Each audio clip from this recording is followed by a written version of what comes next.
मुगल शासक औरंगजेब की कब्र का काउंटडाउन शुरू हो गया है। क्रूर औरंगजेब की कब्र का भारत में क्या काम, ये सवाल उठाते हुए मथुरा के संतों ने औरंगजेब की कब्र पर बुलडोजर चलाने की मांग की है। फैसला महाराष्ट्र सरकार या भारत सरकार को लेना है, लेकिन मुस्लिम वोट बैंक की खातिर कुछ पार्टियां औरंगजेब को महान बताने में भी जुट गई हैं। उसकी कब्र को तुरंत वहां से हटाकर बुलडोजर चलाकर उसकी जो अस्थियां हैं उसको किसी गंदे नाले में बहा दिया जाए। हम लोग चाहते हैं कि संभाजी नगर जो पहले औरंगाबाद बोला जाता था, वहां से इसकी मजार को बिल्कुल नेस्त नाबूद कर दिया जाए। कि मजार को या तो पाकिस्तान में शिफ्ट कर देना चाहिए और या तो उसे खोद करके किसी नाले में डाल देना चाहिए। हटाइए, फेंकिए, वहाँ शिवालय बनाइए। चाहता हूँ कि जो मजार बनी हुई है उसको तोड़ दिया जाए।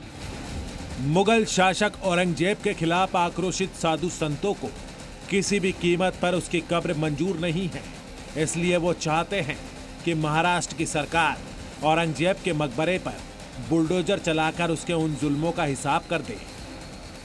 ऐसे राजा की कब्र को हिंदुस्तान में कोई स्थान नहीं देना चाहिए, उसकी कब्र पर बुलडोजर चलना चाहिए। हम तो सरकार से अनुरोध करते हैं कि उसकी कब्र को तुरंत वहां से हटाकर बुलडोजर चलाकर उसकी जो अस्थियां हैं उसको किसी गंदे नाले में बहा दिया जाए। वो औरंगजेब जिसने हिंदुओं के मंदिर तोड़े, लाखों हिंदुओं का खून बहाया, उसकी कब्र को साधु संत देखना नहीं चाहते हैं, इसलिए वो चाहते हैं कि देवेंद्र फडणवीस की सरकार उसकी कब्र को उखाड़ फेंके। जो लोगों को पहले पता नहीं था, छावा फिल्म आने के बाद बहुत सारे लोगों को पता चला, तो आज हिंदुओं के खून में उबाल है।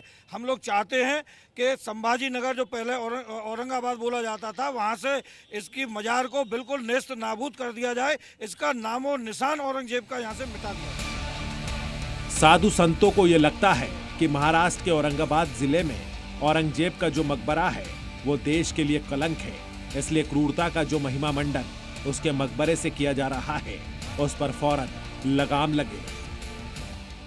और हम ये चाहते हैं कि औरंगजेब जैसे राक्षस या औरंगजेब जैसे अन्य दुष्टात्मा जितने भारत में हैं, जिनकी जहां मजारें हैं, उन मजारों को खोद करके गंदे नाले में फेंक देना चाहिए। अगर हमारे योगी जी होते जरूर अब तक बुलडोजर चल जाता।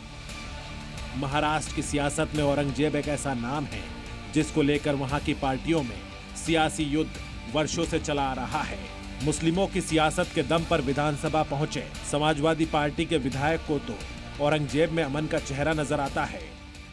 मैं हिस्ट्री के सही चीज़ों को दोहरा रहा हूँ कि अगर आप ये कह रहे हैं कि औरंगजेब ने हिंदुओं को मुसलमान बनाया, 52 साल तक जिसने सरकार चलाई हो, सरकार ने 52 साल रहा हो, अगर उसमें क्रूरता से, गुंडागर्दी से, दबाव से हिंदू को मुसलमान बनाता तो सब हिंदू बन जाते, सब मुसलमान बन जाते। यानी आप कह रहे हैं क्रूर नहीं था वो? नहीं, ये राजा लोग जो हैं राजकाज और ये धर्म के नाम पर नहीं करते हैं, वो सत्ता संपत्ति के लिए करते हैं। बीजेपी ने औरंगजेब की पैरवी करने वाले अबू आजमी को औरंगजेब फैन क्लब का मेंबर बताकर हमला किया है।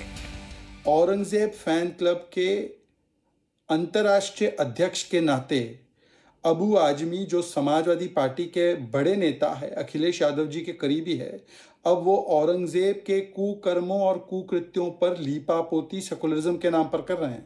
कह रहे हैं कि रहमतुल्ला औरंगजेब ना क्रूर थे, ना उन्होंने मंदिर तोड़े।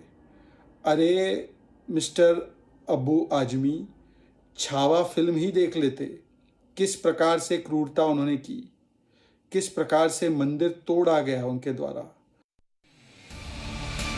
जिसको औरंगजेब में अच्छाई दिखती हो उसे औरंगजेब का इतिहास जरूर जान लेना चाहिए। क्रूर शासक औरंगजेब ने अपने शासन में हिंदुओं पर जुल्म किए। उसने बड़ी संख्या में हिंदू मंदिरों को तहस नहस किया था, जिसमें मथुरा और काशी विश्वनाथ मंदिर शामिल है। औरंगजेब ने ही गैर मुस्लिमों से जजिया कर वसूलना शुरू किया था। औरंगजेब ने शरीयत पर आधारित फतवाए आलमगिरी लागू किया था। सिखों के गुरु तेग बहादुर की भी उसके ही आदेश पर हत्या की गई थी। लेकिन शिवाजी हो या संभाजी, मराठाओं ने औरंगजेब की दमनकारी नीति का जमकर विरोध किया। औरंगजेब से जुड़े इतिहास के इन्हीं काले अध्याय को देखकर साधु संतों के दिल में पीड़ा है। वो चाहते हैं कि सनातन को जिसने मिटाने की कोशिश की उसकी न सिर्फ कब्र तोड़ी जाए, बल्कि उसके नाम पर बने शहर सड़कों के नाम भी फौरन बदल दिए जाए। जिनके भीतर केवल बर्बरता भरी हुई थी, उनका निशान हम बिल्कुल नहीं चाहते। उनकी मजार हटाइए, फेंकिए, वहाँ शिवालय बनाइए। मैं तो ये चाहता हूँ कि जो मजार बनी हुई है उसको तोड़ दिया जाए और वहाँ पे जो है इनकी भले एक मस्जिद बना दिया जाए उसी जगह पे, जहाँ पे कम से कम अल्लाह के नाम पे इबादत तो हो। आजादी के बाद जो इतिहास लोगों को पढ़ाया गया उससे भी संत समाज आक्रोशित है। कांग्रेस पर आरोप लगाते हुए संतों का कहना है कि इतिहास की किताबों में औरंगजेब का महिमा मंडन किया गया। नहीं, राजाओं ने उन्होंने प्रजाओं पर भी बहुत अत्याचार किए थे। हमारी बहन बेटियों की इज्जत को लुटवाया था उन्होंने, मतलब नाखून तक निकाल दी जनता के। उन्होंने इतने टैक्स लगा दिए, उस जैसा मतलब क्रूर शासक नहीं आया। तो ऐसे क्रूर शासक को कांग्रेस सरकार ने किताबों में ऐसे महिमा मंडन किया है जैसे वो कोई महान राजा थे।